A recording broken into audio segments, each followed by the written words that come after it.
చూడలేదా? ఓకే, ముందుగా అందరికీ పేరు పేరున అందరికీ చాలా చాలా థ్యాంక్స్ అండి.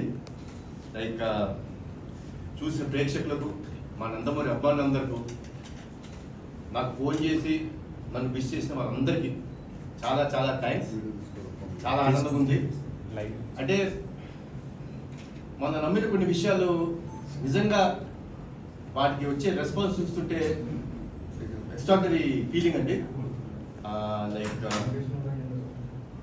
అమ్మతో చేయడం చాలా ఆనందంగా ఉంది. ఆ ఎమోషనల్ సీన్స్ అప్పుడు కానీ బేసిక్గా ఇక్కడ చెప్పకూడదు కానీ శ్రీకాంత్ గారు కీలకమైన పాత్ర వేశారు. సో దానికి ఎంతోమంది చాలా బాగుంది ఆ ట్విస్ట్, ఆయన చాలా బాగా చేశారని పొగుడుతున్నప్పుడు, కెమెరా వర్క్ పొగుడుతున్నప్పుడు, ప్రొడక్షన్ వాల్యూస్ నేనేం చెప్పక్కర్లేదు, ఎందుకంటే నా సొంత ప్రొడక్షన్ హౌస్, ఇద్దరు నా సొంత ప్రొడ్యూసర్స్, అండ్ వాళ్ళు ఎంత కష్టపడ్డారో నాకు తెలుసు. And Ajaneesh background score he's given life to this film. Mother feel అప్పుడు కానీ క్లైమాక్స్ మీకు తెలిసి ఉంటుంది, ఒక అద్భుతమైన సీక్వెన్స్ అది. Like today my son was telling me, మా అబ్బాయి పొద్దునే షోకి వెళ్ళి చెప్పాడు, నాన్న I have not seen such a scene on an Indian screen today till date. అలాంటి ఒక సీక్వెన్స్ చూడలేదు. కొంచెం సేపు నాకే ఇది నిజంగా జరిగిపోయిందా, ఏం జరిగింది అని చిన్న షాక్లో ఉండిపోయాను నేను, నాకు చిన్న షాక్ గురైపోయాను. But he told me, I am a proud son of you, Nana. I really felt very proud. So this is what is the whole feeling. అంటే ఈ సినిమా మేము మా మెయిన్ లైక్ ఉద్దేశం కూడా అదే అండి. మన తల్లిదండ్రుల కోసం మనం ఏం చేసాము, ఎంత చేసాము, ఎంత త్యాగం చేసాం, ఇవన్నీ ముఖ్యం కాదండి. వాళ్ళ పట్ల మనం ఎంత బాధ్యతగా బిహేవ్ చేసాం, వాళ్ళతో మనం వాళ్ళ కోసం మనం ఎంత దూరం వెళ్తున్నాం అని ఒక చిన్న ఏమనుకుంటారు మీరు, లైక్ హితబోధం అనుకుంటారా, లేకపోతే ఇట్స్ మన మన ఒంట్లో ఉండే ఒక నేచర్, దాన్ని బయటికి తీసుకొచ్చి మీరందరూ తల్లిదండ్రులతోని అందరితో ఇంత ప్రేమగా ఉండాలని మనస్ఫూర్తిగా కోరుకుంటున్నాను.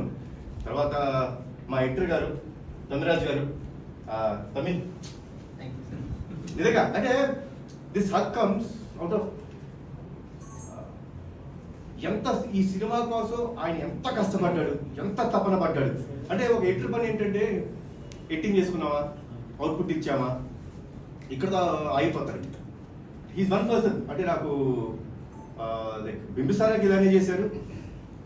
ఈ సినిమా అర్జున్ సన్నా వైజయంతికి ప్రతిరోజు ప్రతి క్షణం నేను 8 o'clock ఆఫీస్లో ఉంటే 8:05 ఆఫీస్లో కూర్చొని మొత్తం మళ్ళీ రీవర్క్ చేసుకుంటాం. సీజీలు కరెక్ట్గా వచ్చినాయా, బీజిఎం కరెక్ట్గా సెట్ అయిందా, తర్వాత డబ్బింగ్ కరెక్ట్గా ఉందా, సింక్ కరెక్ట్గా ఉందా. ఆయన పని కాదండి ఇదన్నీ, బట్ తన పని కాకపోయినా మీరేసుకొని చేశాడండి. సో అండ్ ఈవెన్ ఇవాళ సినిమా రిలీజ్ అయింది నిన్న రాత్రి, అంటే ఎర్లీ మార్నింగ్ 3 o'clockకి డిఐకి వెళ్ళి అంతా చెక్ చేసి చేయడం. Thanks a lot. ఇలానే ఉండాలి, this dedication should be there. So Tamiraj గారు చెప్పాను, గ్రేట్ జాబ్. నాకు నిజంగా చాలా ఆనందం వేసింది. ఇంకా చాలా విషయాలు మాట్లాడేది, ఇంకా మా ప్రొడ్యూసర్ గురించి ఒక విషయం మాట్లాడాలి, ఫ్రెండ్షిప్ గురించి మాట్లాడతాను. సునీల్ గారు బర్త్డే రోజు ఆయన బెంగళూరులో ఉన్నప్పుడు he was all alone, ఎందుకంటే రీ రికార్డింగ్ జరుగుతుంది. మన అజనీష్ గారు మాకు ఇమీడియట్ అవుట్పుట్స్ ఇవ్వాలి, 18th డేట్ ఫిక్స్ అయిపోయాం. సార్ బర్త్డే ఉంది, నేను యాజ్ ఇట్ ఈస్ అంటే